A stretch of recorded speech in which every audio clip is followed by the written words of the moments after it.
Antecedentes de la filosofía de Nietzsche en los personajes de Dostoyevski.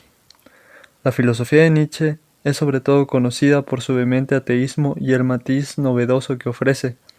Es sobre todo en la Gaia Ciencia y el Anticristo donde queda definido el carácter y la motivación de su ateísmo. Dios ha muerto.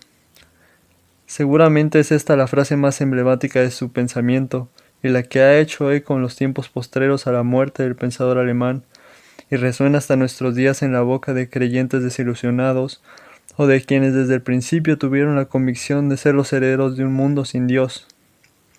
Pero si Dios ha muerto, ¿qué consecuencias hay? Nietzsche denuncia el hecho de que la sociedad occidental ha dejado de creer en el Dios cristiano, o dicho de manera más concisa, en el Dios metafísico, el Dios de la moral y los valores absolutos. Cualquier remanente de fe en este Dios no es más que un despojo de la gloria de los días pasados. La moral cristiana, común a épocas pasadas y resultado de la creencia en Dios, no es más la regla en el contexto occidental, o al menos ya no es seguida con la misma seriedad y devoción.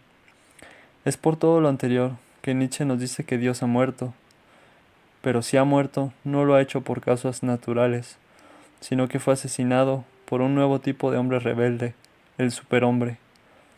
El superhombre que niega su trascendencia y los valores que de ella dimanan, y que venían a ser predicados por la creencia cristiana.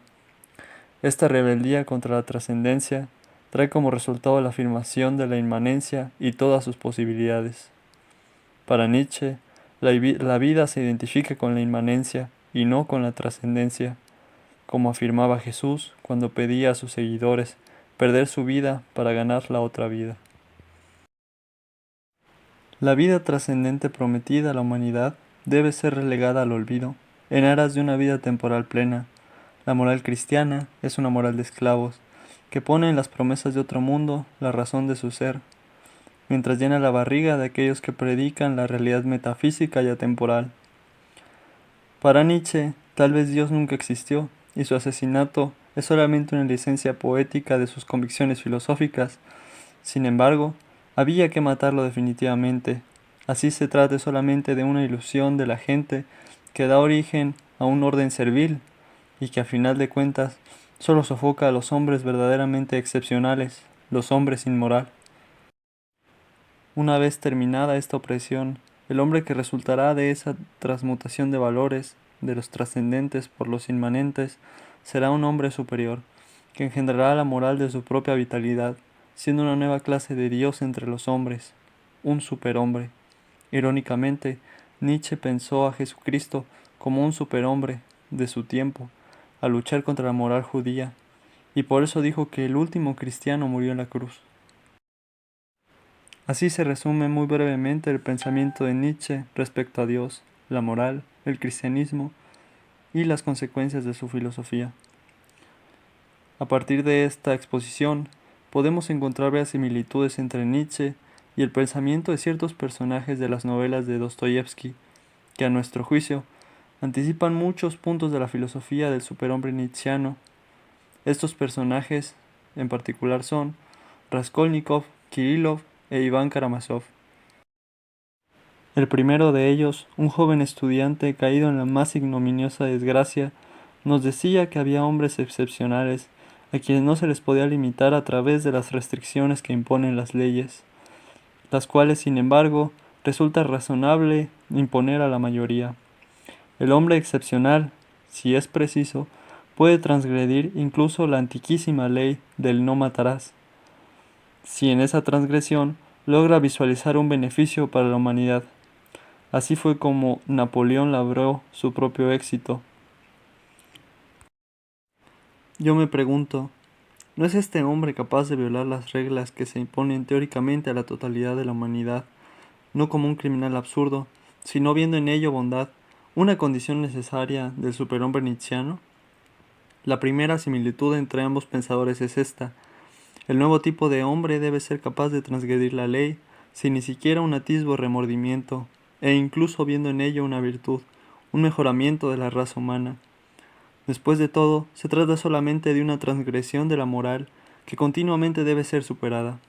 En el caso de Nietzsche, la moral cristiana negadora de la vida, o la necesidad racional del progreso histórico en la teoría de Raskolnikov.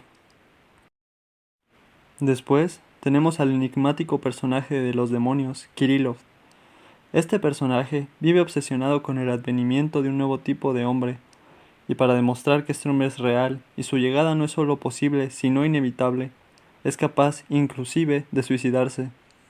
¿A qué nuevo tipo de hombre se refiere? Nada más y nada menos que a aquel que se hace a sí mismo Dios.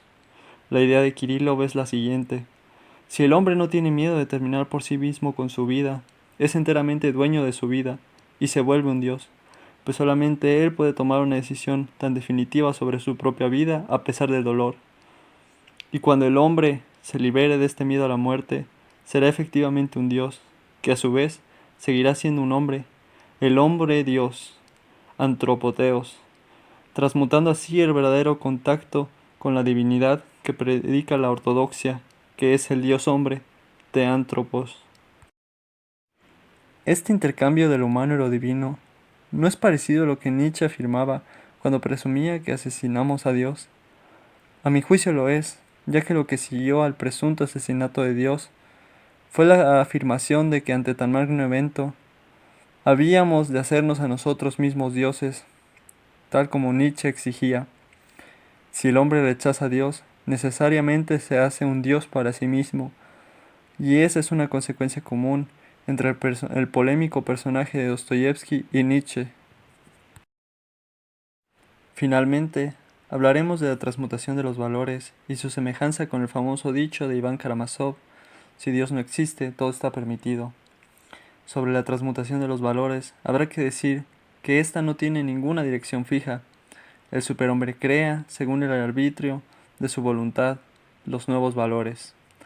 Los valores no son en sí mismos valiosos, sino que lo valioso es que sean el resultado de su voluntad, y el superhombre tenga la fortaleza para realizarlos, o mejor dicho, para imponerlos sobre los demás. A esto Antonio Caso le llamó el ascetismo de la fuerza. Iván Karamazov habla en ese mismo sentido. Una vez se quita a Dios de en medio de la vida social de los hombres, todo está permitido. Ya no hay un asidero que engendre una moral para la sociedad. Ese es el resultado de la lógica de Iván. Dicho terreno, dicha realidad amoral, será el ambiente de desarrollo perfecto para el superhombre, que ahora puede tomar lo que le pertenece, sin enfrentarse al gran número de las mayorías y su defensa de los códigos morales. Ambos, Dostoyevsky y Nietzsche, piensan que a la descreencia de Dios le sigue la aniquilación de la moral, pero aún peor para el primero, la aniquilación de la posibilidad del arrepentimiento y el sentido en el sufrimiento. No es extraño entonces que Iván Karamazov hablase de Dios como una ficción necesaria para sustentar el orden social, mientras que Nietzsche diría que tal ficción solo perpetra el dominio de la masa sobre el individuo excepcional. En este sentido, ambos discuten la existencia de Dios como la idea que sustenta determinado orden social, implicando un juicio negativo a la cuestión de su existencia real. Solo que Iván veía en ello una idea plausible, mientras que Nietzsche pensaba que se trataba de una mentira cruel. Nietzsche fue un gran admirador de Dostoyevsky, y por eso dijo de él que era el único psicólogo del que había podido aprender algo, y que solo en sus obras se puede dar el cristianismo.